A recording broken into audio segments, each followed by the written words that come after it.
Most get ready with me videos are talking about people's hair or beauty routine or their style, how they get dressed, but I clearly have no style except the mom style. So instead of doing that kind of get ready with me video, I thought it would be fun to hang out while I get Mr. Green ready for the summer season. We have a couple trips planned, but there's a couple things I need to fix and some basic maintenance issues that I need to take care of. So I don't know, I thought it would be fun to hang out while I take care of him. So come on, let's hang out.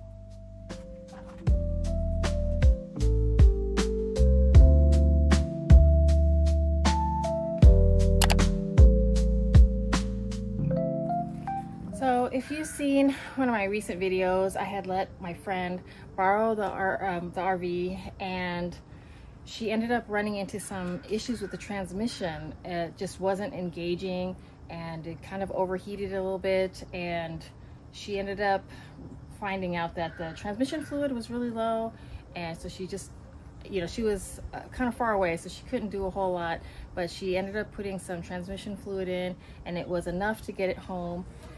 So that's the first thing I wanted to check out today. And what I plan to do is a transmission fluid exchange. I'm not going to do a full change with the filter. I thought I would just start off with like the least amount of work as possible. I heard that, you know, changing out the filter, it would require me to remove the drain pan, and you know, it's really messy, and it actually, a lot of people said that it's pretty unnecessary. The transmission fluid filter rarely gets clogged up or dirty, and if it is, then there's probably some other issue going on. So I thought I would at least start by just doing a simple transmission fluid flush. I've never done one before, but it looked pretty simple online, so I thought I would give that a try, and it would save me some money. I looked at even just like Jiffy Lube, and they would charge like $99 to do this, and it's really just exchanging the fluid and putting some new fluid back and making sure it's at the right level. And from what I read, that usually 99% of the time, that's usually the issue with older transmissions. So I thought I would give that a try. So let's see how it goes. Okay, so I think I got all the parts that I need. I got this fluid transfer pump, again from AutoZone, and it was like $11. But from what I saw, usually the tube that they give you, which this one is 52 inches, it's not actually long enough to get down into the pan. So I also got some extra half-inch tubing. I got 6 feet. So that should be long enough, I hope. And then you need something to drain the old fluid into. So I have this old jug, and then you need some new fluid to put in. So hopefully it goes well and pretty smoothly. You know what I wanted to say? I really appreciate that. You know, I'm just learning here. I'm learning a lot about engines and mechanical issues, and everybody has been so nice. I've had a couple people be pretty critical of some of the things I do, but actually even when they're critical, they're giving good advice and good information, I think. And so I really appreciate everybody's been so nice and so supportive, and you know, letting me know if I'm doing things right or wrong. And it's all a learning experience, and it's been really fun, and it's really challenging. So I'm in no way any sort of expert at all, but it's just been fun to have you guys around to along the ride and watch me succeed and fail at the same time. And I just wanted to take a minute there and thank everybody. I really appreciate it. All right, let's give this a try. Okay, let's try. I'm gonna stick this.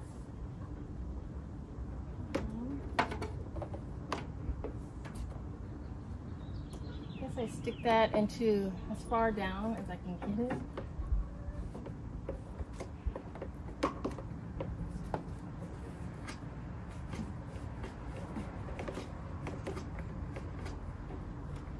I don't know. Maybe I didn't need a longer hose. And then this end goes here.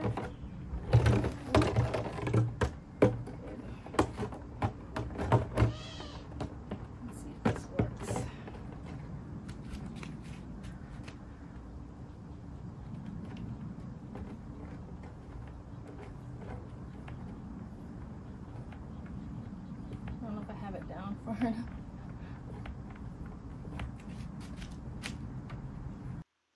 So I thought I had it down far enough because the tube wasn't going any further, but I actually didn't have it down far enough. I think there was a bend in the pipe, and so it wasn't going past that bend, and I wasn't able to get it far enough. So nothing was coming up at all. But I just kept trying and just kept pushing it a little bit further and twisting it, and I was eventually able to get past that bend and into the drain pan, and I was able to start pulling the old fluid out. It just was a bit of a challenge, but eventually I was able to get it to work.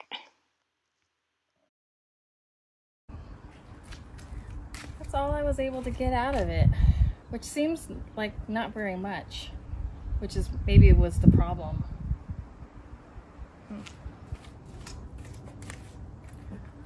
All right, I'm gonna refill it.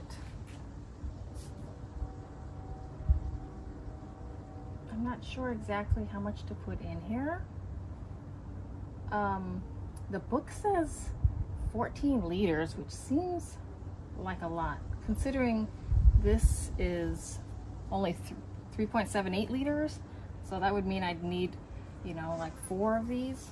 Seems really high, but I'm gonna check the levels.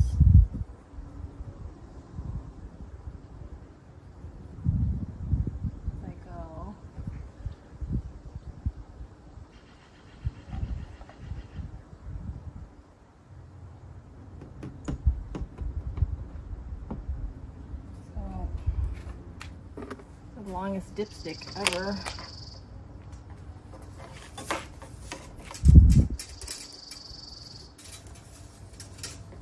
Let's try.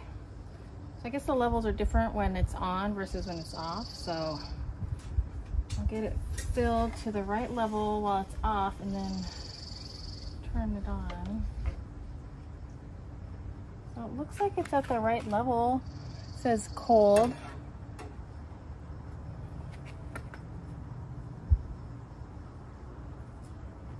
This dipstick says cold on one side and hot on the other. And so it seemed to be at a good level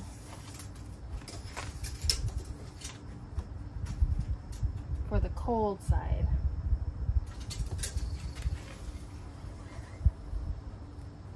Let's check that out. Yeah. Let me can see. Oh. Okay, that looks good. So I'm gonna start it up and maybe go like drive around the block and see how it does.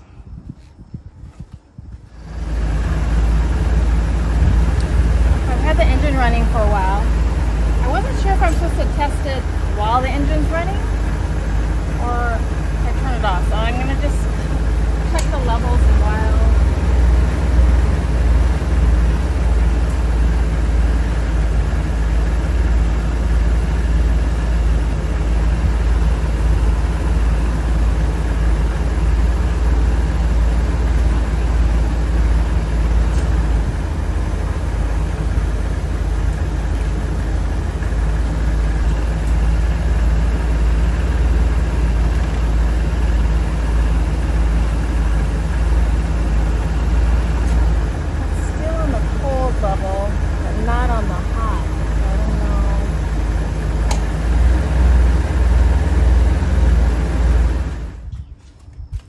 I don't think I was supposed to check it while the engine was running. It's probably running through the system, and so it didn't even register on the dipstick.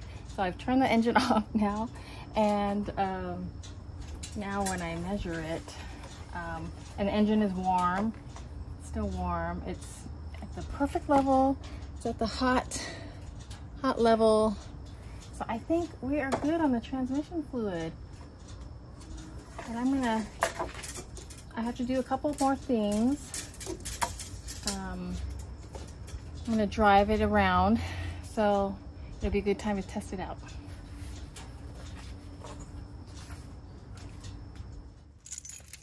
Before I took it out for a drive, I wanted to do a little checkup on the batteries first.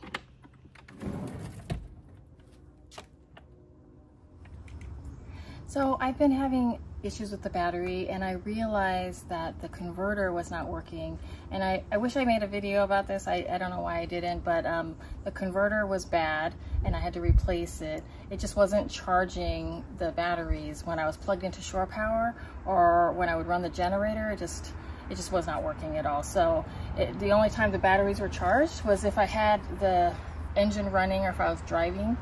And so I ended up replacing the converter, but because I didn't realize it wasn't charging the batteries, I had let the batteries discharge quite a bit, and I think it messed up the batteries, and they just don't seem to be holding a charge as long as they should be. So I thought I would test it out, and so I got a hydrometer from AutoZone. It only costs like $5. You know how they do that in all the beauty videos? They do this.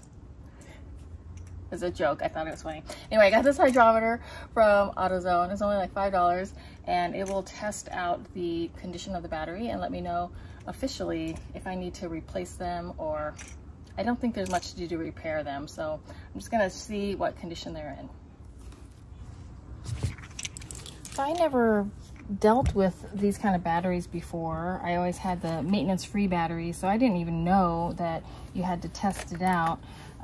And so you got to make sure you wear gloves because you're dealing with acid, and you're supposed to take the hydrometer and measure get some fluid from each of the cells, enough to submerge the dropper until it floats, and then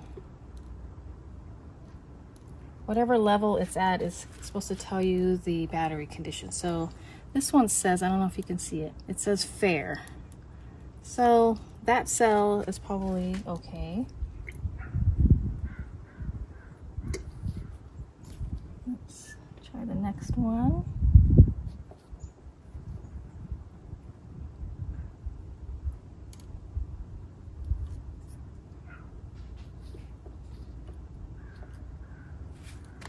Oh, this one says fair, but it's at the bottom end of fair. It's probably not that great.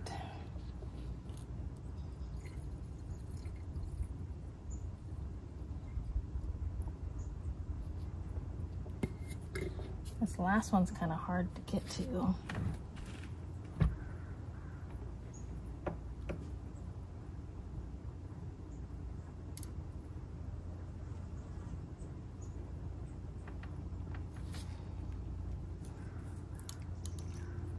That one says fair too, so this battery looks like it's okay.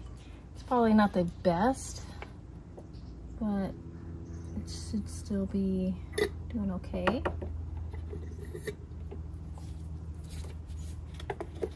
Get that closed back up.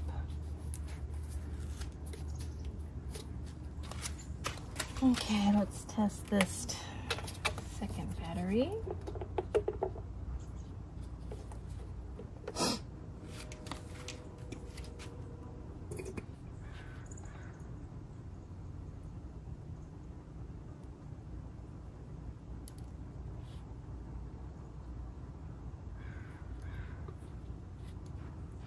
This one says fair, but it's again kind of on the lower end of fair.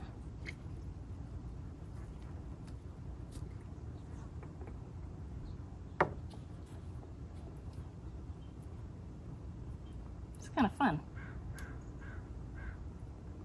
Never done this before. This one is, ooh, this. Oh, you know what? I was reading it backwards. I was reading, it's on the top end of fair. I'm kind of a dumbass. I was reading it upside down. It's, I was thinking the lower the number, was bad, but it's actually, the green is good, and so far most of the levels have been closer to good, so it's actually at the higher end of the fair. I was just reading it upside down. Okay, let's try this last cell.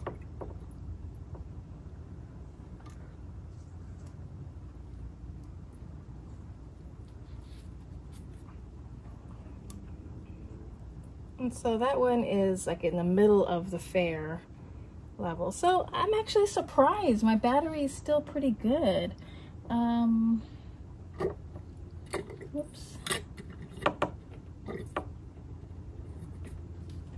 I don't know. I guess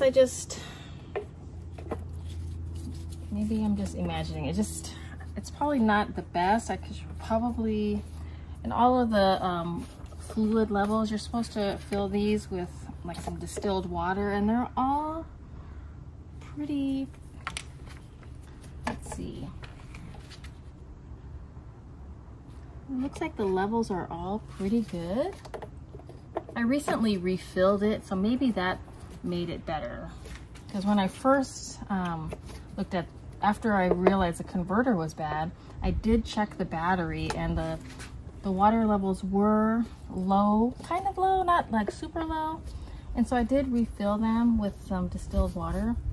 So maybe that was enough to help it do better. So I don't know, it looks like my batteries are good. So, all right. One less thing I need to like replace. Another thing I like to do at least once a year is to flush out the water tank with a chlorine solution. Especially if it's been sitting for a while, it will kill any sort of mold or bacteria that's been growing in there. And it's really easy to do. And a lot of people think that it's good to put in the chlorine solution and then drive around so that it kind of sloshes around in the tank and gets it cleared out even more. So I figured, since I have to go get propane anyway and also test out the transmission, I'll just do this and drive around for a little bit and kind of kill two birds with one stone. There are a lot of different formulas out there online, but the one I ended up using is a 1/4 cup of household bleach for every 15 gallons of water. Now my tank is a 50-gallon tank, but it wasn't full, it wasn't completely full, so I ended up using a 1/2 cup of bleach and just pouring it down the tank with a funnel.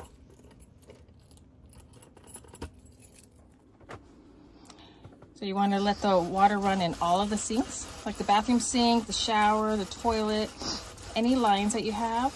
Let it run until you smell a little bit of a bleach smell.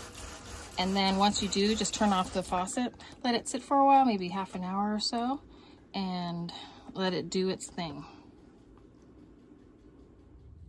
Now that the bleach water is in the tank and the transmission fluid has been swapped out, I wanted to take the RV out for a quick drive just to test everything out.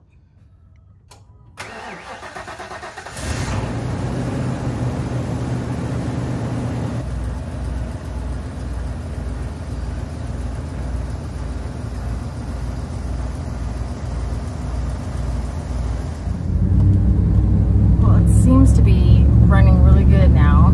It's not like kind of slipping or lagging when it switches gears or when I take off or when I go into reverse. It was doing this weird thing where when I put it in reverse, the engine would shut off. And I had read that sometimes that's an indication of low transmission fluid. So I feel like it's probably, I mean, it's not doing that. So I think that I put in the right amounts and the flush really helped because it's running really great now. So I'm excited. So I'm on my way to get the propane filled.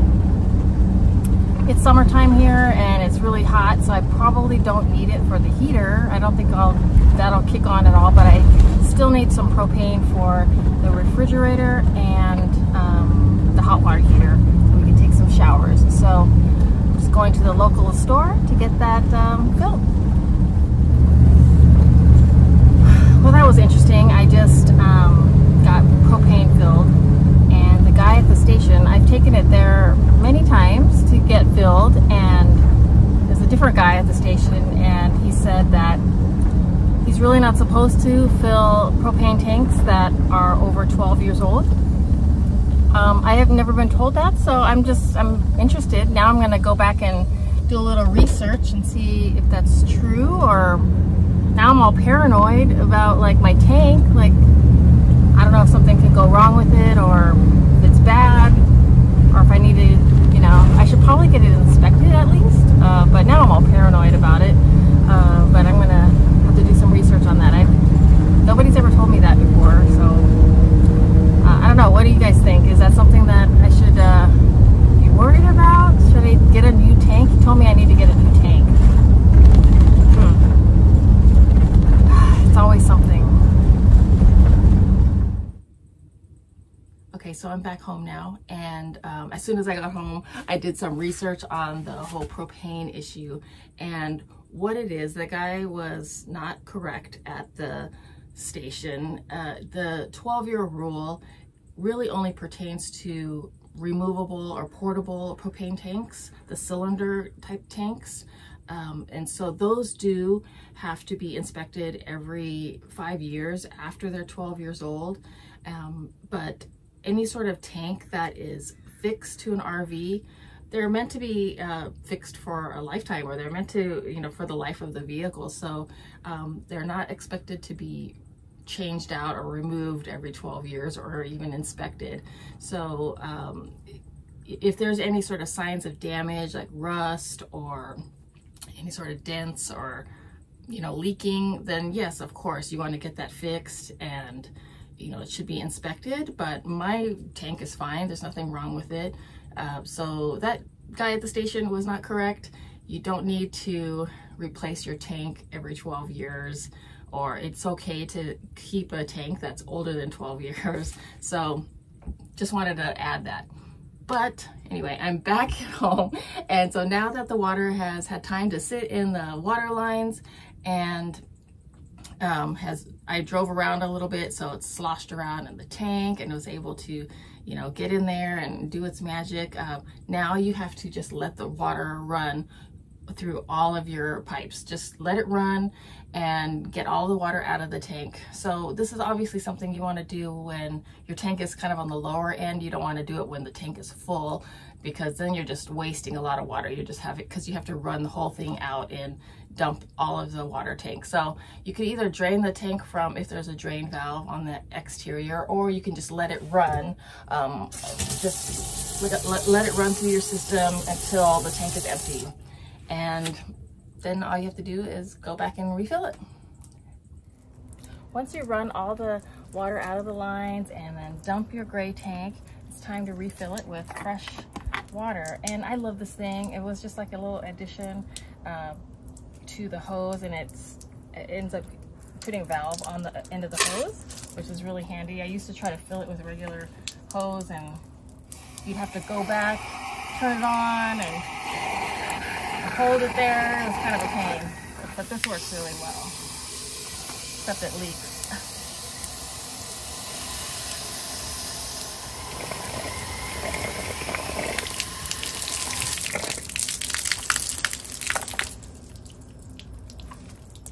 Even though Lazy Days uses an aircraft grade paint, this is almost 30 years old, so it is quite old, and the paint is definitely needs a lot of improvement. Maybe someday I'll be able to afford to get it repainted and touched up, but for now, one thing I thought I would do is clean up the headlights. I didn't really pay attention early on, but you know, they're pretty hazy and foggy, so I thought I would use this. I found this on Amazon, and I got really good reviews, so I thought I'd try it out. It's a 3M Ultra Headlight Restoration Kit, and at least it would make it look a little bit better and clearer, and I think it would also produce better light and be safer on the road as well. So I'm gonna give that a try and see if it helps Mr. Green look a lot better. This kit comes with everything you need to restore your headlight. The only thing that you have to provide is the drill for the disc holder to go into. The first step is to use the masking tape that they provided to mask off any surrounding area that you don't want to have any damage to, because you will be using sandpaper with a drill, and it could definitely cause damage to paint. The next step is to attach the disc holder to your drill, and the first level of sanding is using the 500 grit sandpaper disc, and you're just going to want to rub it all over the lens and kind of rough up the surface.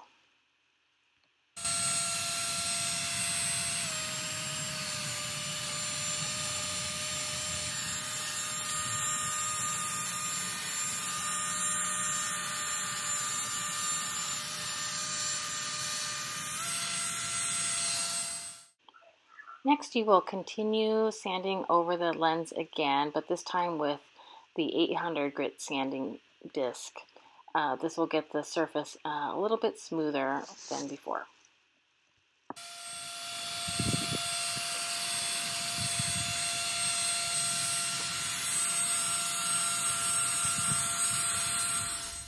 The last step in the sanding process is using their refining disc, which is a 3000 grit sandpaper. You're going to want to wet down the actual lens and plastic lens, and then also the disc itself with water to help it. It's basically a wet sanding process, and this is going to get the plastic lens as smooth as possible.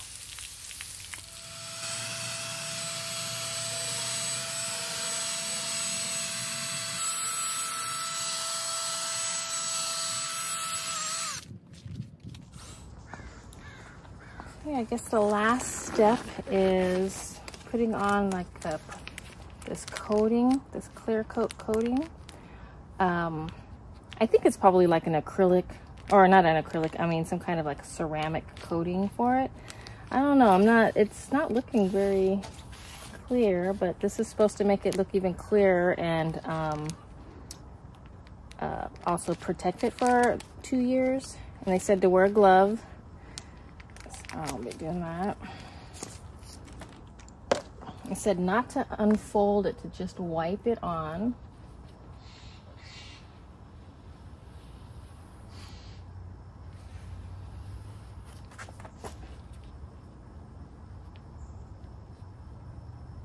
Looks pretty good. And you're supposed to use both. Do both lights with this one packet, and then there's another packet. So you put this on and you let it dry for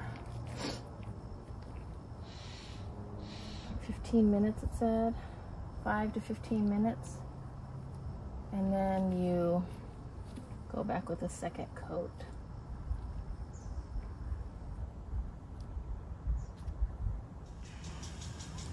Here's the final result. I don't know if it really made that big of a difference, and maybe it's the kind of lights that I have. They don't look that much clearer. The ones on the side do, but the ones in the front don't really look that clear. But I don't know, overall happy with that. I don't know, maybe I'd probably be better off just buying new covers for the lights, but I don't know, probably looks a little bit better. I think the last thing for me to do is give it a nice washing, and then I think I'll be ready to go.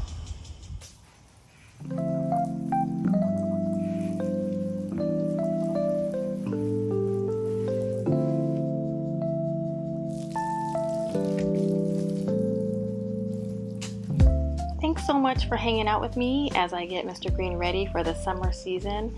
I'm so excited to get him out on the road. I have a couple of trips coming up that I'm really excited about, so I hope you come back and see how they go and hang out with me again. Until then, have a great summer, and I'll see you soon.